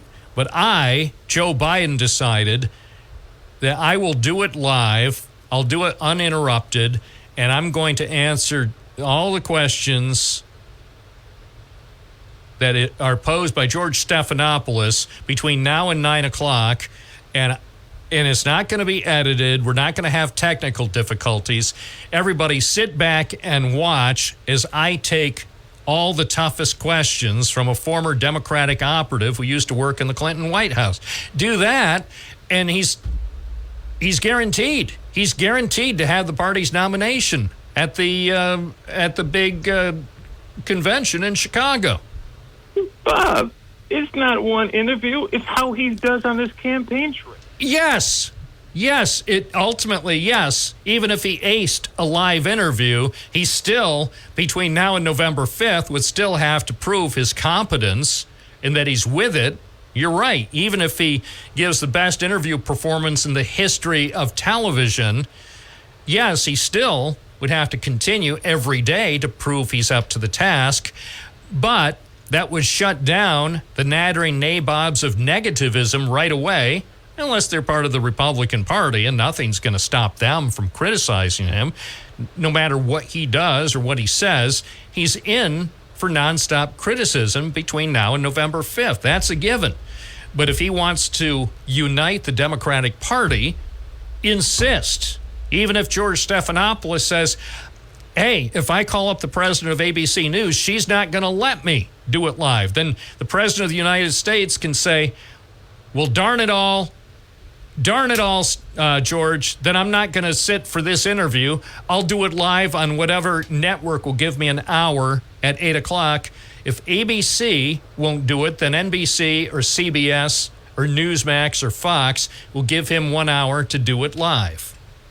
I think the way he's going to do it with doing the interview with George, just do it that way, whether it's longer, whether it's shorter, just do it, because he's got to remember, and I'm sure he remembers. He goes, listen, we were like this a while ago, too. When Hillary Clinton ran against Barack Obama, and you had the Pumas. Remember that? Pumas. Party Unity, my ASS. That was a big split. We didn't know which way we were going to go. A lot of them wanted Hillary Clinton. A lot of them wanted Barack Obama, and went all the way down, fighting all the way down to the very end. They said, okay. But those Pumas were in that. All right. Well, I mean, again, you have to admit the bottom line is if he did as I suggested, he would do himself a world of good tonight. You have to admit that. Well, but Bob, like I said, once again, you've got to watch it. These pundits, it's the people. He went down. Oh, I'm going to stop. I'm not going to go down to Raleigh and talk to the people that still support me, the American people. These freaking guys sit on the news network. A lot of them have no skin in the game. I'm going down to talk to the people. Guys, I'm okay. I got some shortcomings, but stick with me. Don't listen to these other guys that are scared to death and going to pull money.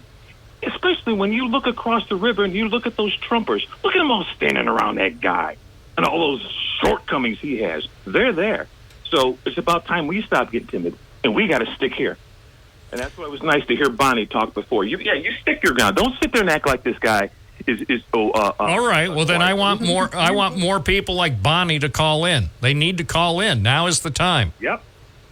Now is the time when it can actually make a difference.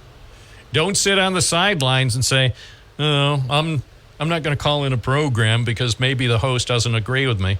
Call in the program. The opinion of the host doesn't mean a darn thing. It just means that I'm not AI. I'm just a guy here talking and taking calls. Nobody has to agree with me. My opinion is no important than anyone else's opinion on the program today. In fact, it's the least important opinion. Now, somebody has to host the show, and I am it. But it doesn't mean my opinion is the number one best opinion you're going to hear on the program between 9 and noon. The best opinions are the people who are calling in. 607-772-1290. Bob Joseph with you on a Friday morning on WNBF. Let's go back to the busy phones. DJ in Binghamton, good morning. You're on the air. Oh, man, I didn't even know you were on. You know, I just assumed, which I shouldn't do, that you weren't going to be on, so I was listening to another news program, and I just felt strongly to turn the radio on, and there you were. But, hey, somebody was saying that, you know, the Binghamton police and agencies are missing out on a lot of money as they were blowing off fireworks till 2 o'clock in the morning last night. If they went around and ticketed everyone doing it, even a minimum $250 ticket would raise hundreds of thousands of dollars. And they'd stick the paper on the ticket on the door, just like they do when they evict you and the marshal puts the thing. And I'm like, wow, I wonder why they haven't thought of that yet. What would you do? Like sneak into people's backyards and that's not why you called. Obviously, Yeah, I'm right. getting nowhere with this line of questioning. My point is, and you know, you can either agree or disagree. If Binghamton and the law enforcement agencies in Broome County wanted to crack down on the use of illegal fireworks, my opinion is they could, but they won't. Okay, that's your opinion. Okay, and you disagree. Not as easy as you think it was. I know it's not easy. I'm saying they could issue. My question, Matthew Ryan, former mayor, is how many tickets do you think Binghamton police issued for illegal fireworks last night? I don't know, but the mayor was very vehement that they weren't going to allow it. Oh, that was a statement. It was a news release. Very similar to the news releases that Rich David or you put out. You put out news releases saying that, you know, we're not going to stand for it. And then the proof is after the 4th of July holiday, how many tickets were issued. They never announced, as far as I know, not when you were mayor, not when Rich David was mayor, and not when Jared Cram was mayor. They never announced how many people were cited for illegal fireworks when news releases were put out before the holiday saying that we're not going to tolerate it.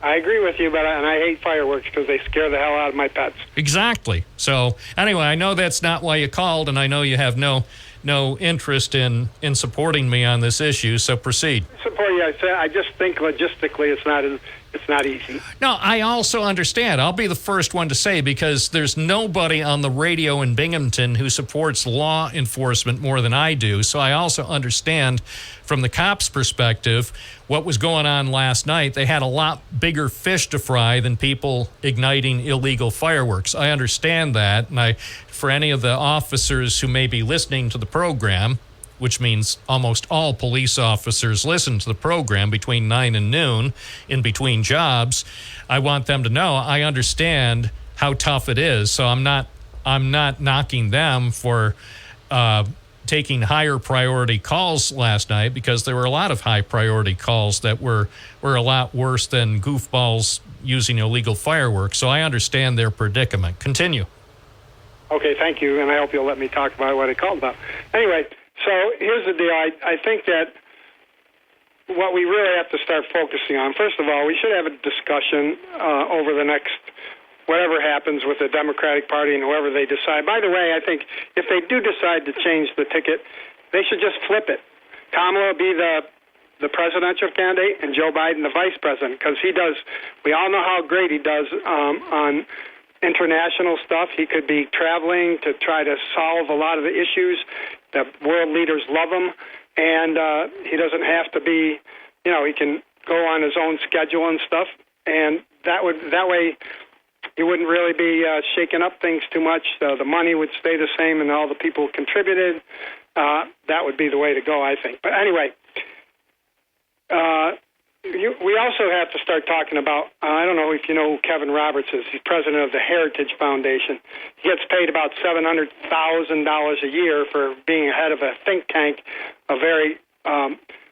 which has turned in over the years into almost a white Christian nationalist movement. They're the ones that authored Project 2025, which I've been urging people to read. And he was on the on a radio program the other day, an interview with him, and he said the Second American Revolution is happening, and it could be bloodless if the left let it be bloodless. That's what he said on the TV just a couple days ago. And then you got Leo Leonard, the architect of the Federalist Society, the takeover of our federal court system, including the Supreme Court and all the dysfunction that's there, and all the graft and thing of Clarence Thomas and Alito and their wives. How we've turned this country, and Leonard Leo got all his money from a rich, very rich conservative person who died and left it to him, and that's all he's done with his money was create the Federalist Society to be an organization that even Donald Trump says, I'm not thinking about who I'm going to appoint. Just have the Federalist Society give me a list of names, and I'll point any name off that list. That's not the way our country is supposed to function, and we have to start talking about what we're really headed towards if Donald Trump is elected again. If he's elected again, we will have an autocracy, which we already have an oligarchy. It's laughable when people talk about the leftists. We have such a weak leftist. Oh, this just in. We have a bulletin just in. What? This is about Project 2025. So Donald J. Trump has just posted on social media, I know nothing about Project 2025. I have no idea who is behind it. I disagree with some of the things they're saying, and some of the things they're saying are absolutely ridiculous and abysmal. Anything they do, I wish them luck, but I have nothing to do with them. So he's trying to distance himself from the Project 2025 people, along with President Kevin Roberts, who said the Second American Revolution will be bloodless if the left allows it to be. So that's just in from Donald J. Trump, his social media. Yeah, but the point is, my point is that Donald Trump will... You know this, and anybody that's honest with themselves know that he will take any kind of, we saw it with the Proud Boys, when he said it during the debate last time. We saw it with what he said about Charlotte, and although there was very fine people there. We saw, he'll say anything that will get people, what he thinks will help him out. And it's pretty smart to back off a little bit of what Project 2020. Well, I'm glad to see it. I think, and that was put up just 20 minutes ago at 11:29, so I think it's a good sign. He says, I know nothing about Project 2025, and I have no idea who's behind it. So, hey, at least that's a step in the right direction. No, but he's a liar. You know that, right? Oh, and what politician isn't? No, yes. What politician, what candidate in the history of American politics is not a liar? Do you believe that Donald Trump won 2 golf championships in the last year at his clubs? No. Why would I ever believe that? Yeah, and if you just read, you'll find out how that he's never probably won 1 club championship. I don't care how he golfs. I don't care how Joe Biden golfs. I don't care how Tiger Woods golfs. I don't care. It has nothing to do with the future of America. It's a game. A lot to do with the future of America is if you lie about everything you say. But again, to my point, I'm unaware of any American politician who hasn't lied. Yeah, but if somebody told 1 lie and somebody told 30,000 lies, or say 100 lies versus 30,000 lies, who are you likely to support? I want the person who tells no lies to be president. Well, you just got done saying that will never happen, so what are we going to do now? I don't know. I guess we're sadly out of luck. Jerry from Endicott, you're on the air. Yeah. Good morning. I just got a couple statements to make on I'm 84 years old, and at times I trip. I always make sure I hang on to a railing. I have a shrinking spinal cord and a left knee that acts up. Mentally, I figure I was good as ever, and I went through a year and 3 months with my wife in a nursing home with dementia, and I know what it is, and I don't know whether Joe Biden has that or not. I'm not close enough to him to tell, but I pray every night to Jesus to make sure this country comes out of this election, no matter who, and saves our country, because my belief, Trump tried to kill it last time, and he was pretty close.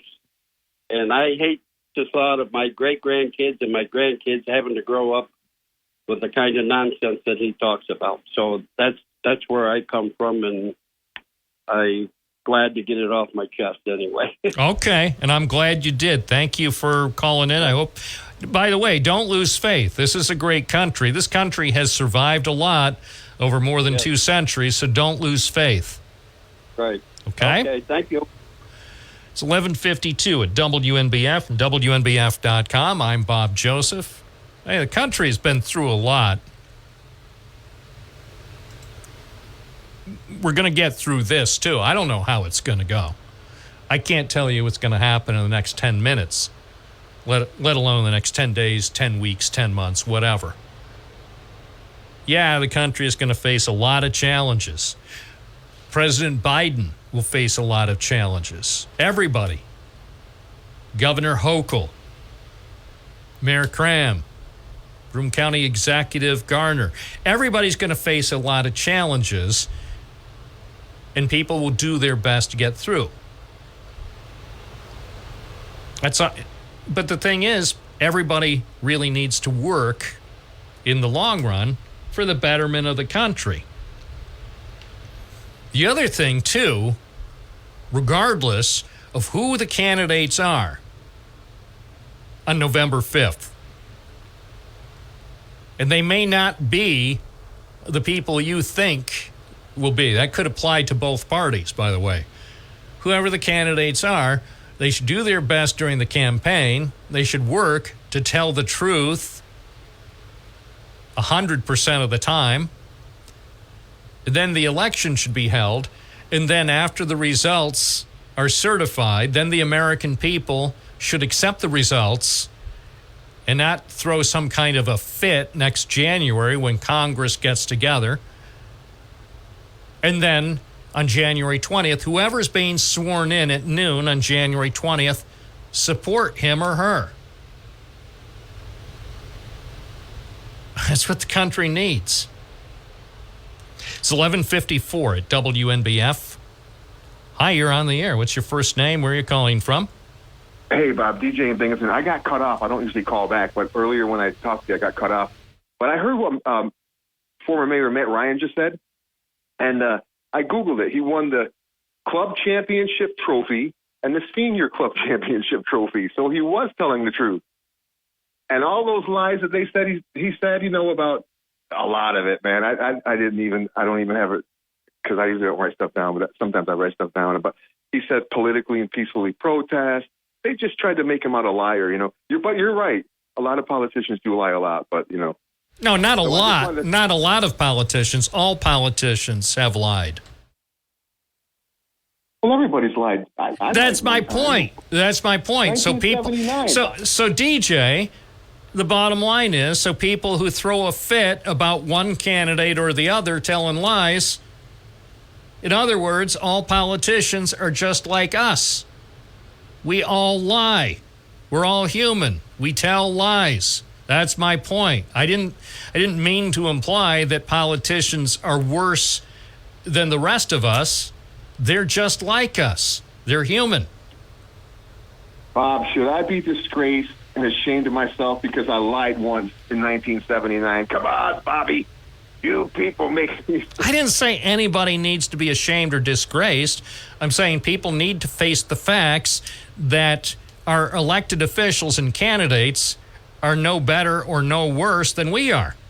We get both the candidates and ultimately the elected officials we deserve.